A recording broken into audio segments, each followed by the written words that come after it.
my great thanks to the dreamy team here. That's Nikki Cardwell, Robbie Hayward, Mr. Ben Johns and the delightful Charlie Mushrooms. Have a wonderful time if you're heading to Liverpool, because why wouldn't you? In the meantime, we won't be here next week because of Eurovision, but we'll be back the week after. This is Radio 2. It's a lot of fun.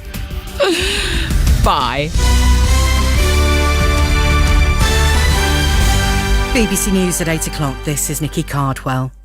The King has been crowned at Westminster Abbey during a religious service which entwined centuries of tradition with the modern reality of a nation that he's pledged to serve.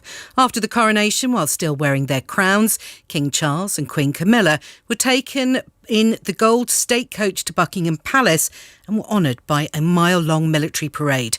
The troops who'd taken part in the procession were then invited into the gardens of Buckingham Palace, where they saluted their Commander-in-Chief. 3 cheers for His Majesty, the King, and Her Majesty, the Queen!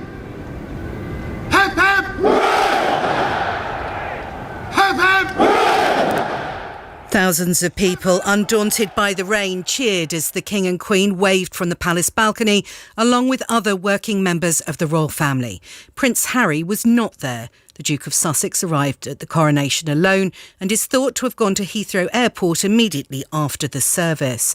These two women travelled from across the world to be part of the day's events. I've come from Toronto, Canada. And one of the reasons I wanted to come over is my grandfather, when he was in the army, there was a few select soldiers that they chose to come over and march in King George V's coronation in 1911. It was a 30-hour trip, so I had to sort of weigh it up, but yeah, I think the King's won. The atmosphere is just out of this world. I don't even know how to describe it. It's the best thing I've ever done in my life. More than 50 people, many of them anti-monarchy protesters, were detained before and during the coronation service.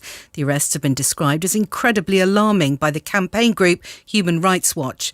Our Home Affairs correspondent Daniel Sanford reports. The anti-monarchy protesters had arranged to meet early in the morning at Trafalgar Square. But while some of the leaders were unloading their van, they were arrested. Police said they were being held on suspicion of conspiracy to cause a public nuisance. Amnesty International and Human